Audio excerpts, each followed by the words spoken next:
geneticist here in Manchester, and I'm the lead of the Progress study, which is part of the NHS England Network of Excellence for Pharmacogenetics and Medicines Optimisation. So this is a site initiation visit around that, and with me is my colleague John McDermott. Hi, nice to meet you. John McDermott, clinical geneticist, and have a role at the University of Manchester and co-leading the programme with Bill. And then Eva, do you want to just introduce yourself as part of the Manchester team? Yep. Hi, everyone. I'm Eva. You've probably been in contact with me or had a call with me. I'm a senior clinical trials coordinator working at Manchester Foundation Trust, spending most of my time on Progress with the phase 2 studies like you all are, so helping you on board and then supporting you once you've opened to recruitment as well. Thank you very much. And Nicola. Hi, I'm a clinical trials coordinator in Manchester. I've been working on Progress since the beginning of the study recruitment and helped set up the phase 1 site. Great. So that's true. So Eva, particularly for the phase 2 sites, which you will be your key point of contact and knows all things that will help to coordinate things. And Nicola has got lots of experience with setting up the original phase 1 sites and continuing through the study, and so can back that up. So what I'd like to do is just to orientate you just to where we're at and where Progress sits. And then John will walk you through a few slides with some more specific details, if that's okay. Hello, you've missed nothing. We were just saying hello to everybody. So thanks for joining us on a Monday morning. So just to set the context, as you know, there's been a lot of work over the last number of years in pharmacogenetics, where you use genetic data to try to reduce side effects from various medications and to increase their effectiveness. But there have been very few studies in primary care. And as you are very clearly aware, most prescription happens in the primary care context around common drugs like statins, antidepressants, opiates, proton pump inhibitors. Last year, there was a very major paper came out in the Lancet, which showed that if you used pharmacogenetic testing, you'd be able to reduce adverse drug reactions by about a third. Which was fairly remarkable finding. And of course, people have become very interested in that, thinking this is a tool to help to reduce reattendance with GPs, prevent people needing to go into accident emergency, reducing the number of days that a person will spend in hospital, and reducing the numbers of drug swaps that you might need to make until you get somebody on an effective medication. So this study that we've pulled together called Progress isn't a study where we're trying to prove that pharmacogenetics is a good thing. We think there's very compelling evidence, and there's other groups that are looking to do that in different ways. This study is very much looking to see if we can do pharmacogenetics at scale across different sites in England, that it's acceptable to the GPs and to the pharmacists, and also acceptable to their patients, that information is then used and it can be used in a timely way. And so far we have set out different programs of work. The first is to look at what type of test we should be using in the laboratory. And there's lots of work that's gone on there, but that's an area that's constantly changing. And as you can imagine, there are companies making new types of genetic tests, and we want to be in a position that we can change to a new, better, cheaper, quicker one if we ever need to. The second thing is about how do we move the information from that genetic lab result into a way that you can use quickly, effectively, that doesn't disrupt your day-to-day care of your patients, because you've got lots of time that you're in consultations that you can't be adding extra time into that. And so trying to minimize the burden upon yourselves, but also making sure that patients are comfortable with how that information is used to guide their medication. So there are a number of things that we're capturing, things like health economic analysis. We're trying to look at some outcome measures. We know that patients are very keen to have access to their own information. That's not something that we've designed at this stage, but we're going to be working on in the future. So far, we have opened up about 14 sites across the Northwest, and that was in phase 1 of the study. And that was really to try to ensure that we had optimized the whole recruitment process. So we've now moved to things like e-consenting. We've moved to patients being able to take their own saliva sample, put that in the post and return it directly to our laboratory rather than having to drop it back at the GP surgery. And the third thing is that now the results and the guidance will appear directly in your electronic health patient record rather than the GP having to log in to a separate system. So far, we've recruited about 430 participants. We're pushing to recruit by the end of 25 about 1,500 people. There are various criteria around that. The study's adopted onto the portfolio.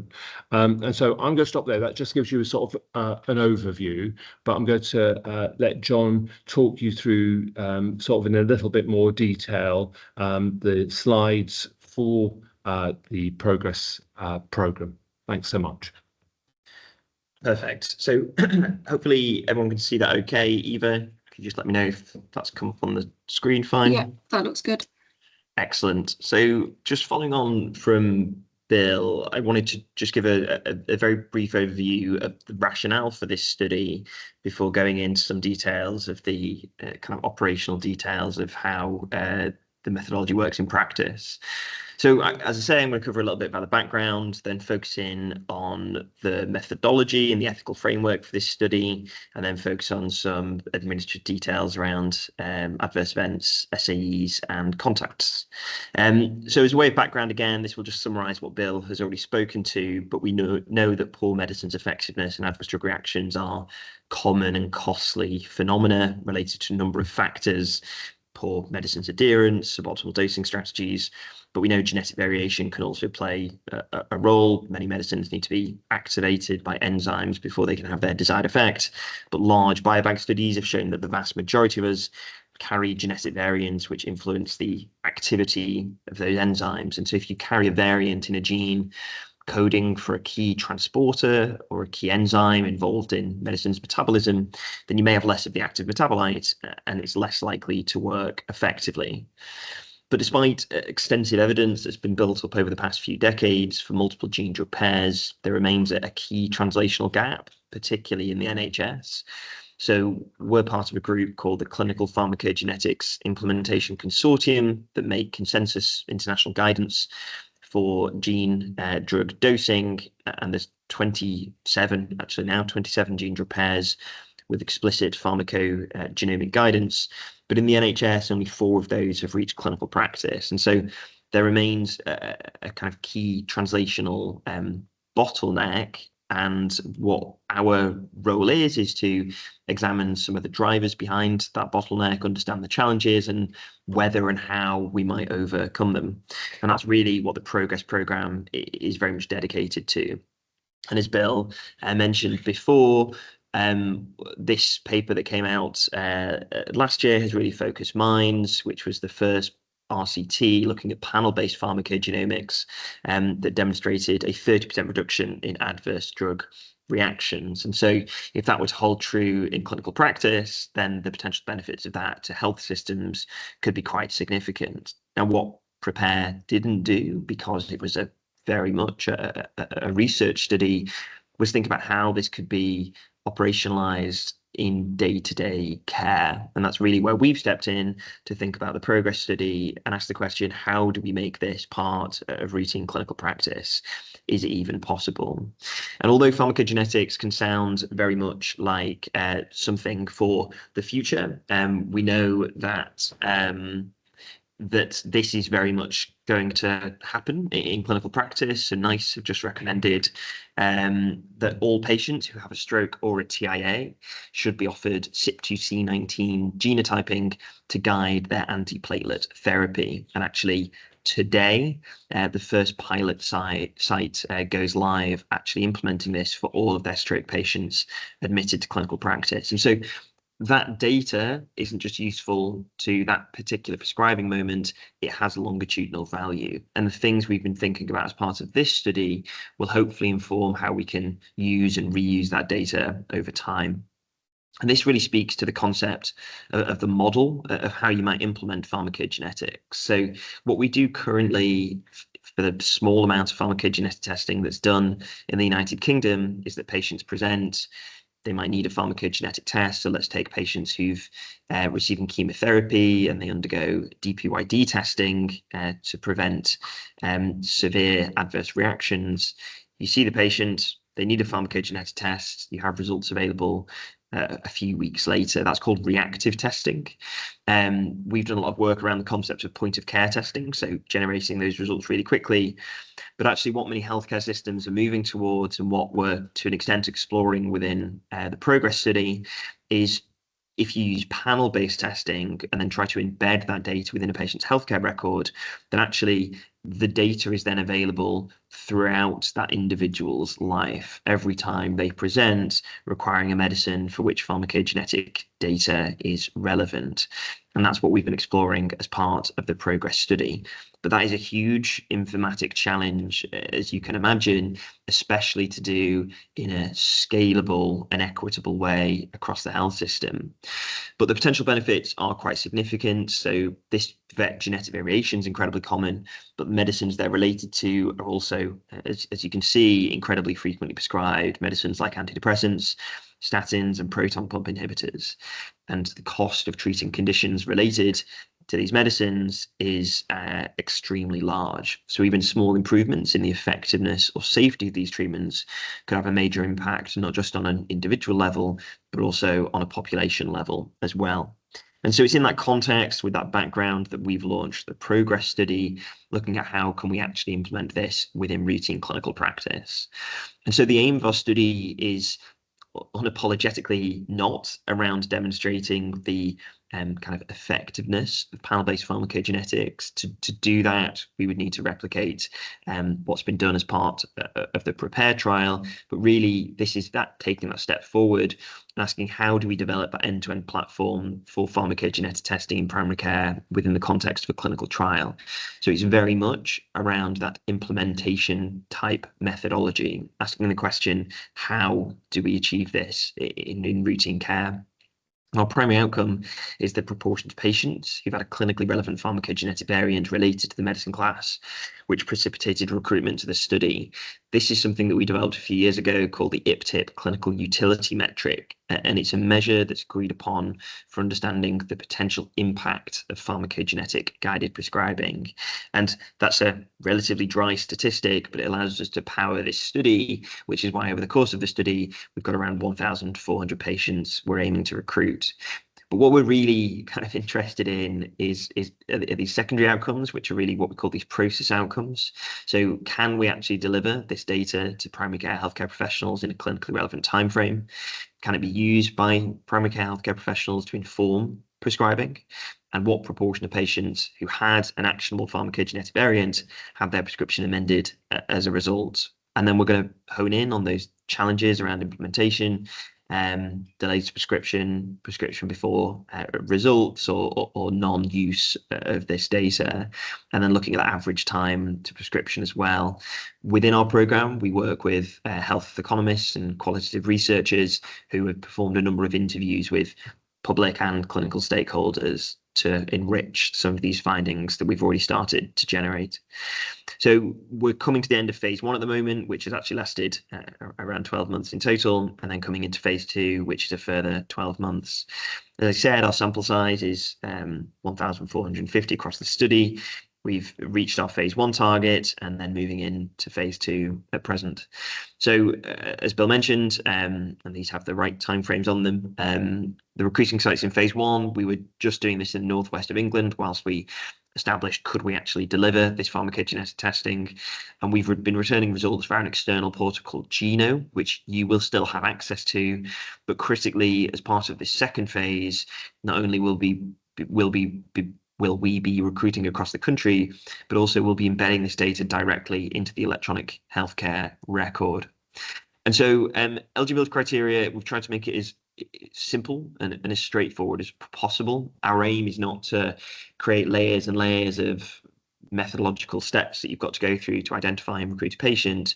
We've tried to make it as true to life as possible. So essentially, the patient has to be registered at your practice, capacity to consent, and has to be over 18 years or over in age, and they have to be being considered for a new prescription of one of these 5 medicine classes, or considered for an agent change within one of the 5 medicine classes. So, for example, being switched from citalopram to paroxetine. You can see the different medicines and the different medicine classes here.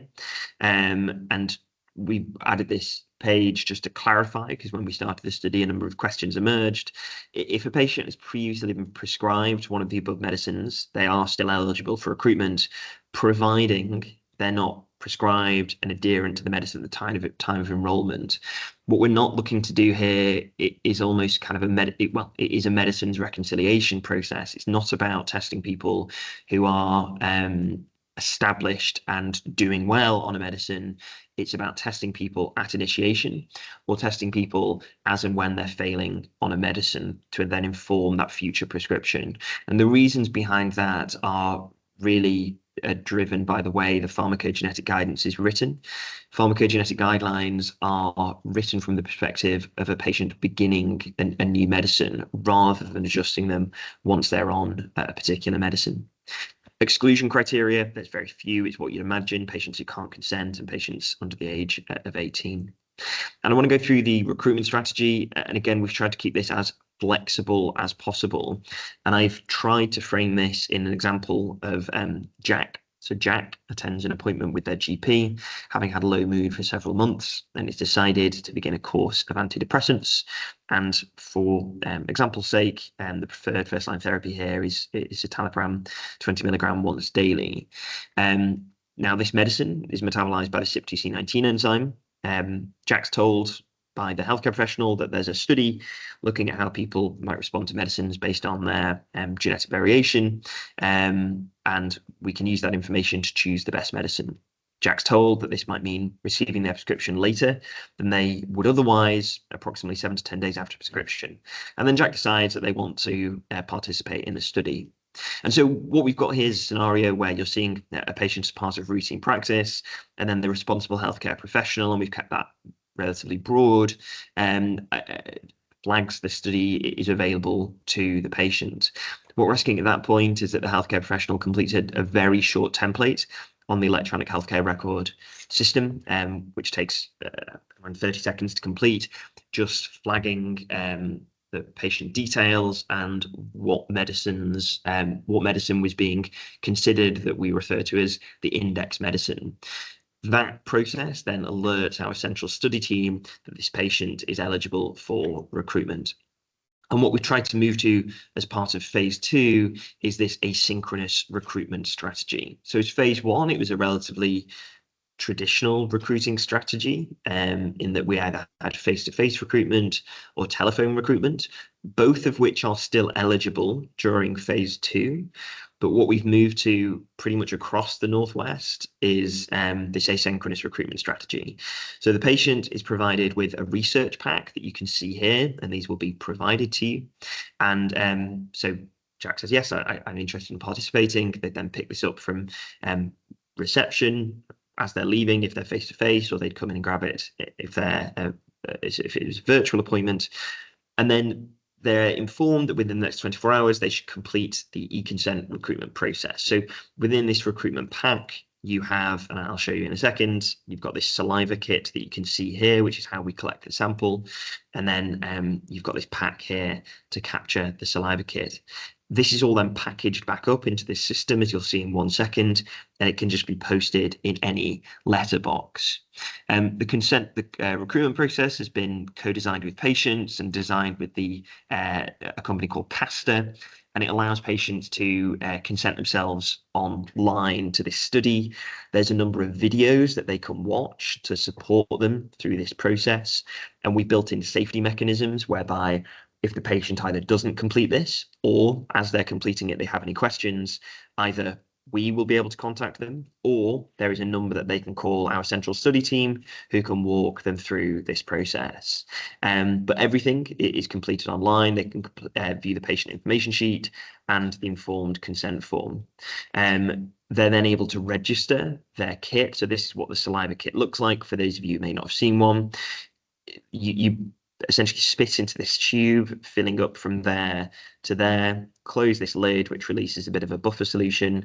You add on a little cap, and then it's then packaged back up into this kit, and then it can be posted in any letterbox. And so probably the way I'm describing that might sound like there's a number of different steps, but actually the process of implementing this as part of the phase 1 practices has been incredibly successful. We've seen that it's really driven recruitment, and the feedback from patients has been extremely positive, and we've not had occurrences where patients have been unable to complete the form. If they've had any questions, they've been able to contact us and ask those. So using our example, Jack registers on the online portal and completes his sample. He then posts the parcel the following day. So again, don't need to go into too much detail on this, but essentially when samples reach us at the Northwest Genomic Laboratory Hub, so all the samples will come to our laboratory, and this is just an example of what happens at our Liverpool site. We have a twice weekly testing process, so you can see here kind of a Gantt chart of the week. If we have that sample on a Monday, then we can undertake the DNA extraction. We would then undertake testing on the Monday afternoon, Tuesday morning, to then allow the data to be returned to the our research team on a Tuesday afternoon, and then the results be sent out to your team. So once the samples are in our laboratory, we have an extremely quick turnaround time. Again, what we've seen from introducing this asynchronous recruitment model is actually those turnaround times from the patient being seen by yourselves to us being able to deliver those results has gone down quite significantly. And what we're seeing at the moment is that our turnaround time is around probably 8 days, but we hope to see that drop further still as asynchronous recruitment becomes more embedded. So again, just to use this example, Jack's DNA sample arrives in our laboratory, it's extracted.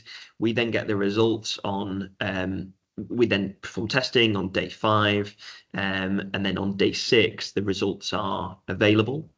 And then our research team are able to export that to the Geno platform. And then during phase 2, those results would be available within your electronic healthcare system as well as and when you go to prescribe. So I suppose what matters to yourselves is then how do you visualize these results? And so during phase 1, the only way to do this has been via a system that we've piggybacked on in Manchester called the Geno platform, which we use in our department. You will all be given, and any healthcare professional registered at your site will be given a login to the system. And what you can see here is a patient who has been recruited to the study because they prescribed citalopram. This shows they're a normal metabolizer for CYP2C19, so citalopram is entirely appropriate medicine to take. This is a secure system that's gone under all the appropriate IG processes at our site, and our team will be able to support you in getting access to this, and there's secure 2-factor authentication. And because this is a panel test as well, if you want to look at other medicines here, you can then view that by this drop-down list. So day 5, day 6, Jack's Geno results undergo a final manual check, and then you are alerted via email, or the responsible healthcare professional is alerted via email to say that these results are available to view on the platform. But as a phase 2 site, really what we're moving towards is a solution that this is the kind of schematic for, that's embedding the results directly or making the results available within the electronic healthcare record. And essentially the way we've done that is to develop a system called ProgressRx, which stores the pharmacogenetic data inside a cloud-based repository as a formal data standard. And what that essentially means is that we are agnostic of our genotyping platform. So irrespective of the laboratory test we're using, it doesn't matter. You could just store the data as a consistent standard. And then you are agnostic of your electronic healthcare record provider as well. So thus far, we've integrated with FDB as a CDS provider in the EMIS ecosystem, Epic, and then we're working with System One at present as well. And so, again, this is a bit of a mock-up, but the way this might look is if you were to then go and for Jack at a later time point, prescribe codeine, you see a pop-up here as a high severity warning saying this patient is a poor metabolizer for CYP2D6. Essentially, they're not going to respond to codeine, choose an alternative. And again, this is a very early process, but we've worked with lots of healthcare professionals and informaticians to try to make these as least disruptive as possible. We recognize that you certainly don't want lots and lots more pop-ups, but hopefully throughout this process, we will learn the best way to surface this information. There's a little video here, which again, we can make sure we'll surface to you, we'll share with you. I'm not sure this QR code might work anymore, but there's a video that explains a bit about the background to the study. We're seeing a turnaround time, as I said, of 8 days at the moment. There's very little hands-on time, and when this was last updated, we had 386 patients. I think we've gone above that now, but critically, we're seeing a change to prescribing in around a third or so of those individuals. So we're seeing a meaningful impact on prescribing practice as a result of this study. So with regard to that's how you view the results, but then how do you actually deliver results in clinical practice? And so this information is then returned back to the patient. You don't have to kind of return the specific genetic data, but it's around saying the medicine that we've suggested looks like it's going to be appropriate, or actually we're going to suggest an alternative medicine to you. We have not provided kind of a formal set series of words that have to be used to return that information. We do have exemplar kind of text and information that can be provided, but again, we want to make that as flexible and as pragmatic as possible. So make it as true to life, because we know some patients might need a bit more of a detailed discussion, other patients might not.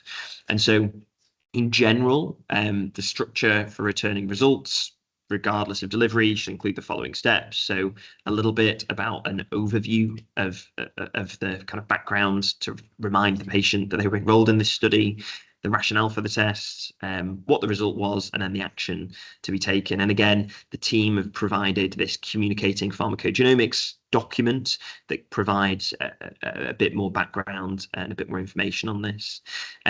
What we ask is that once these results are used for the first time, so once they come back to you, and then you either issue the prescription or you make a change, then there's a further template that we'd ask you to complete in the electronic healthcare record, which we would ensure are set up appropriately. And again, this is just a few minutes of a template that allows us to then go in and capture the data for our outcome measures.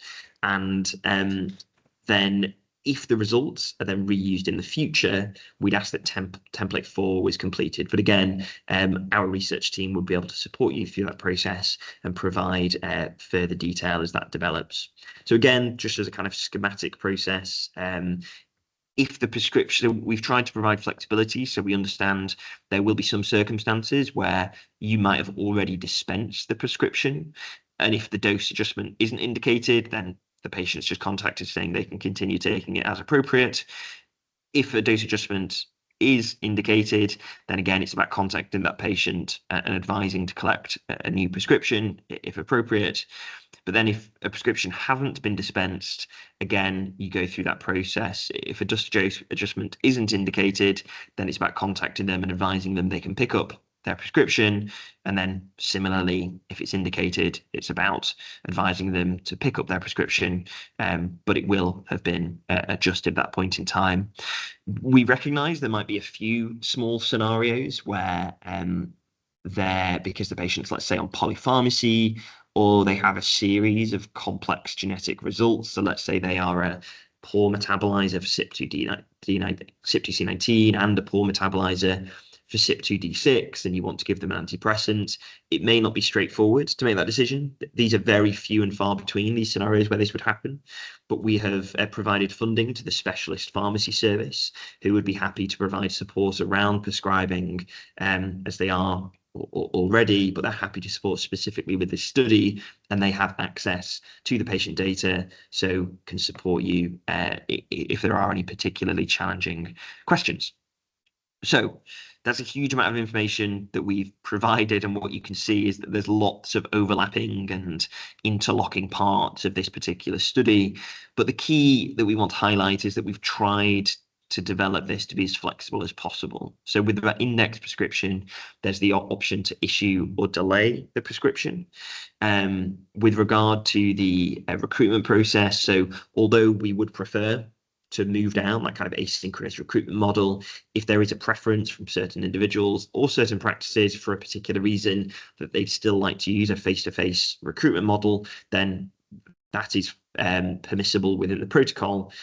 And again, although we would much rather use saliva, if for whatever reason a patient has to have a blood test, there is ethical flexibility to allow us to do that. We have regular testing in the laboratory. We are now going to be integrating the data within the electronic healthcare record. And again, we're working with the specialist pharmacy service to provide advice. With regard to the understanding the longitudinal value of this data, we have an ongoing program. Obviously, we're funded and supported by NHS England, and we have an ongoing program with the secure data environments in the northwest of England, but hopefully around the country, that would allow us to start understanding the long-term value of pharmacogenomics as an intervention. But really, this is around this implementation question of how can we do this in clinical practice.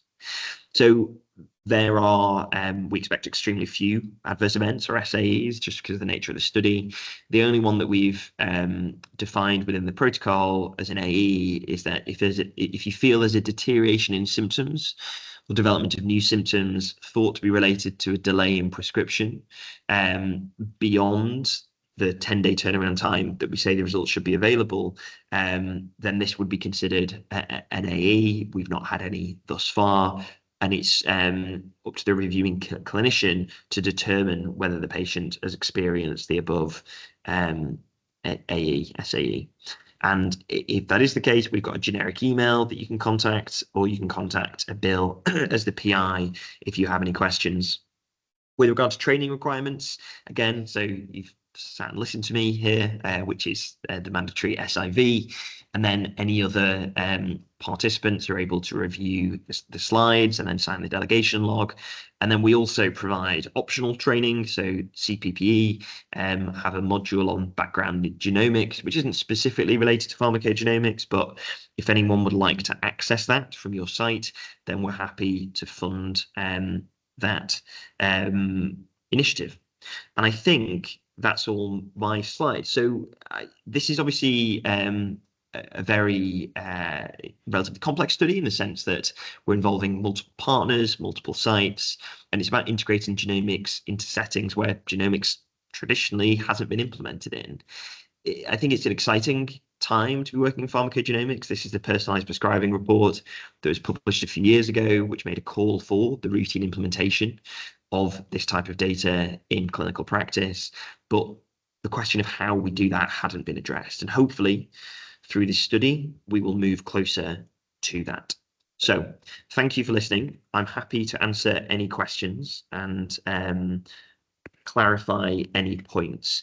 I know that Eva, Nicola and the team will probably pick up lots that we haven't covered in quite enough detail, or be able to provide clarity on the kind of next steps from an administrative perspective. But I'm happy to answer any questions generally or on the study. So thank you.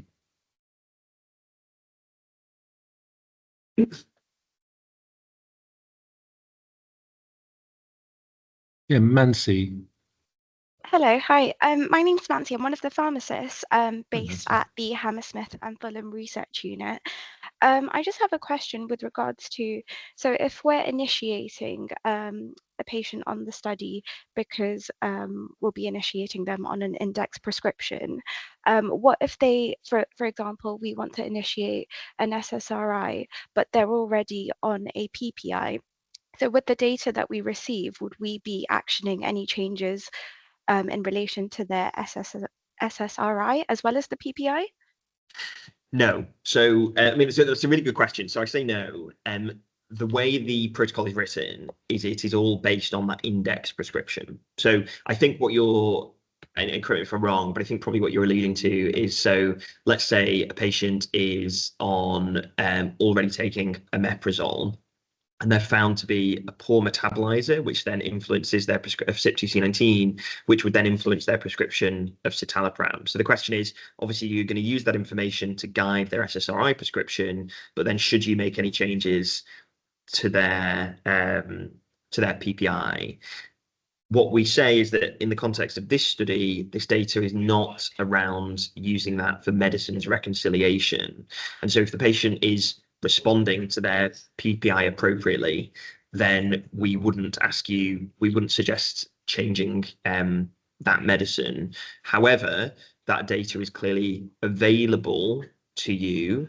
And so we provided flexibility that if there is a need to use that information in the future, so if the patient came back and said, I don't feel like I'm getting appropriate response from my PPI, or I'm still having symptoms, then obviously you could use that information.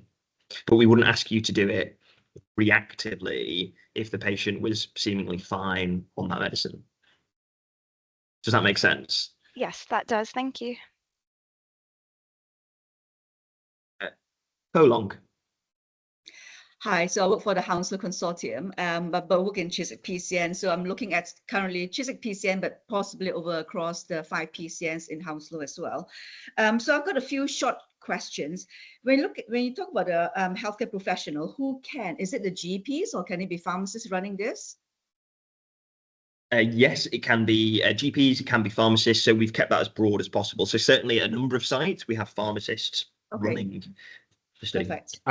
And the program is on the associate PI scheme as well. Yes. So if you're interested in the associate PI scheme, I can also apply for that one there and at the same time. Yep. Okay. Yes. Perfect. Okay. So you're looking at is there a particular number of patients you're looking to recruit per PCN or per surgery, or should it be done per surgery only, or can it be more widespread to the PCN?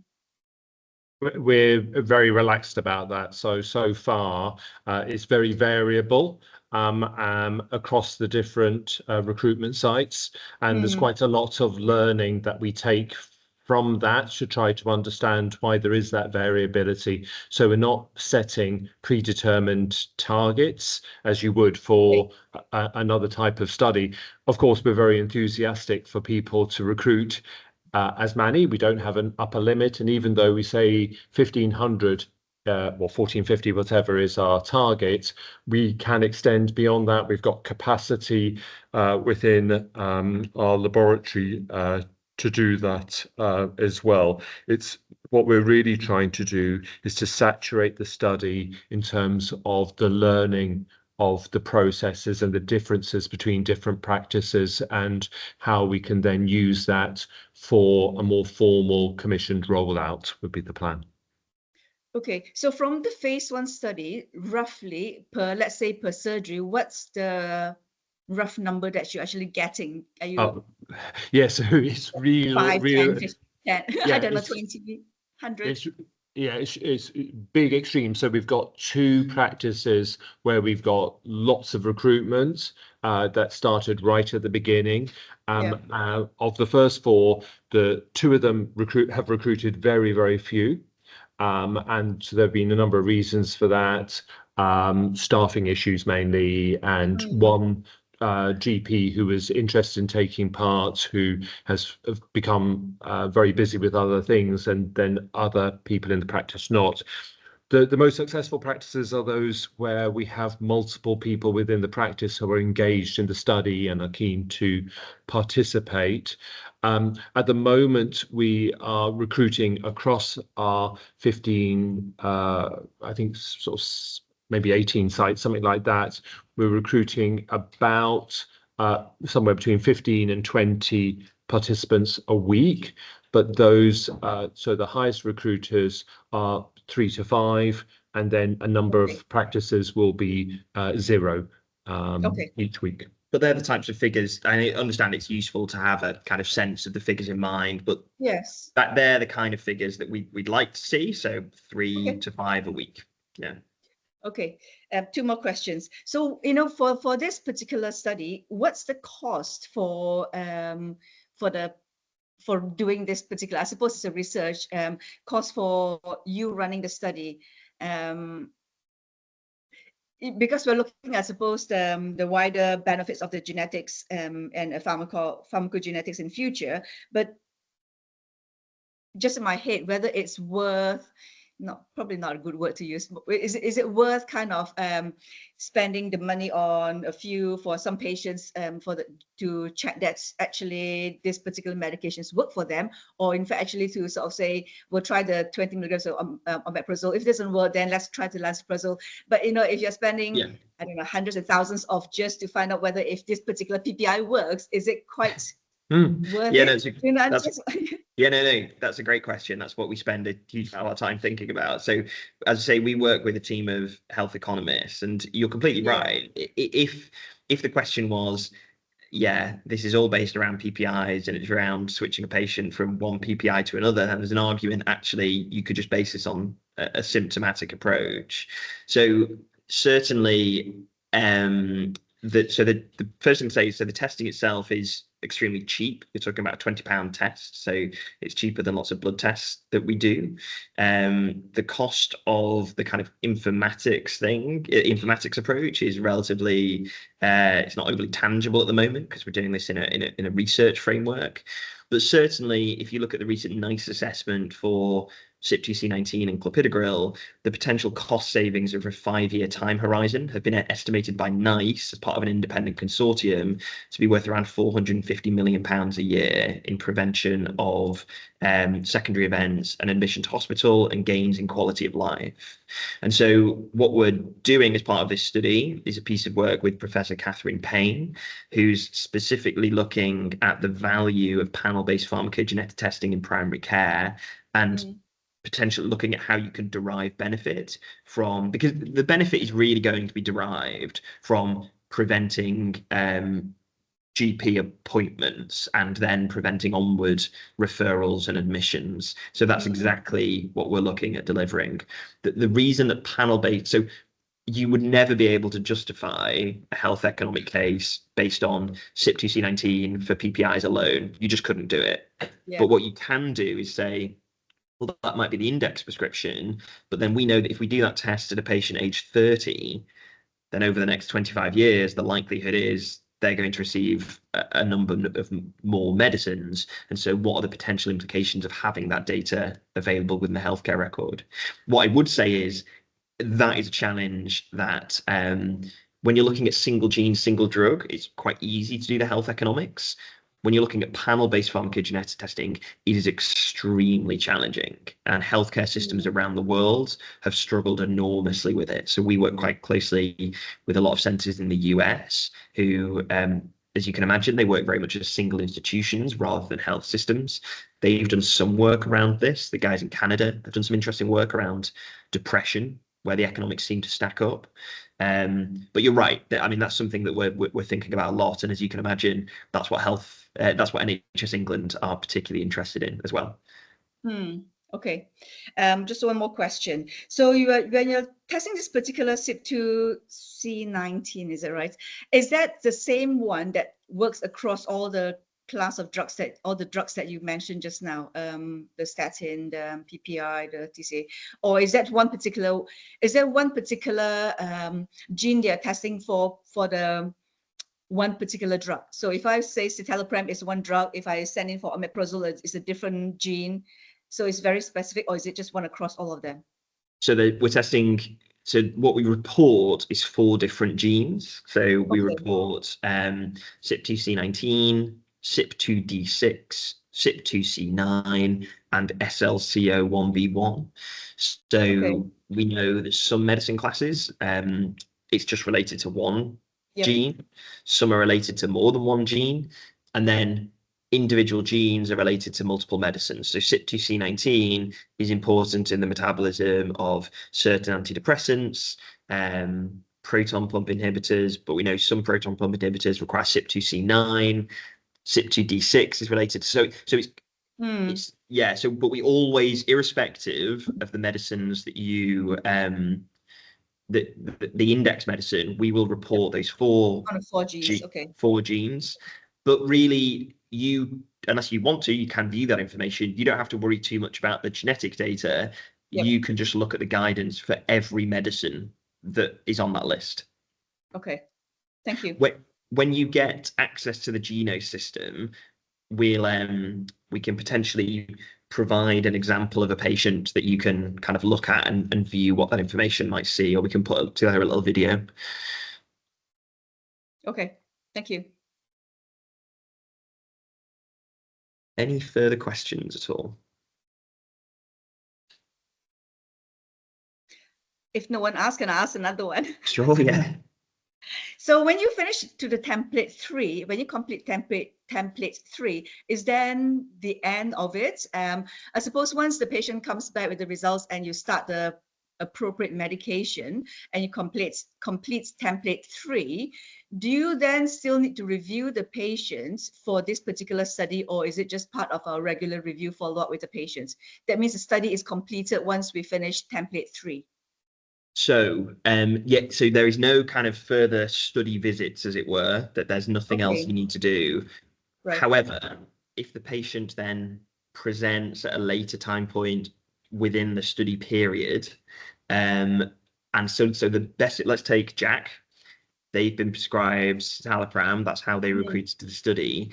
But then let's say they come in 6 months later and they require a proton pump inhibitor, then you will then prescribe that medicine, and because you're in a phase 2 site, you will get an alert on your system if there is a relevant prescribing change to be made. And so at that point in time, there is a further template 4, which a number of sites have already completed as more patients have kind of come back into the system, that again just allows us to capture with what you've done with that information. So there is the possibility that throughout the study, patients can come back in to the study where they're kind of, they've never left the study, I suppose. But if they're prescribed a further medicine for which pharmacogenomic data is available, then at that point, we would ask you to complete that further template. Does that make sense? Yeah, it does. Thank you. Great. And Eva and, oh yes, Connor. Just a quick question regarding sending in the training and delegate logs and stuff. I envisage that I'll be the go-to person, basically, that I'm going to tell all the GPs, we have 12 of them, about the study, and to hopefully recruit people, but to come through me, essentially, and then I can do the prescribing afterwards and based on the appropriate stuff. So is it okay to just nominate one other GP as like a second point on the delegate log, but I will train everybody up, but he's the only other person who's got a GCP certificate at the moment, so it's just to base. Is that okay? I think so, but Eva and Nicola are the bosses when it comes to stuff like this. So Eva, did you want to come in?